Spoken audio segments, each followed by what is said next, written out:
அம்மா நாளைக்கு எனக்கு லீவு தானே, எங்கேயாச்சும் ஊருக்கு போலாமா? சரி, எந்த ஊருக்கு போலாம்? பேசாம டோலக்பூர் போய் சோட்டா பீமை பார்த்துட்டு வருவோமா? பிங்கி எங்க போற? பஞ்சு மிட்டாய் வாங்க போறேன், குச்சி மிட்டாய் தேட போறேன், ரெண்டும் கிடைச்சா நல்லா இருக்கும், கிடைக்கலன்னா எங்க போவேன்?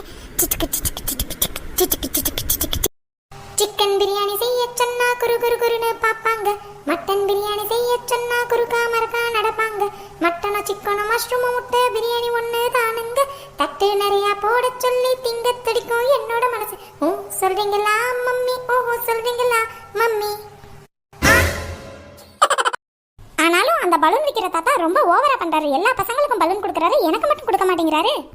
ஏன் ஏன்னு கேட்டா நான் மட்டும் தான் காசு கொடுக்கலன்னு என்கிட்டயே சொல்றாரு. ஆமா, நேத்து உன்னை பிரின்சிபல் எதுக்காக திட்டினாரு?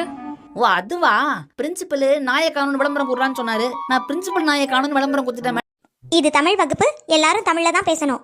எல்லாருக்கும் தமிழ் தெரியும்ல? ஓ தெரியும் மிஸ். யார் அடிச்சா பொறி கலங்கி பூமி அதிர்றது உடம்புல தெரியுதோ அவன் தான் தமிழ்.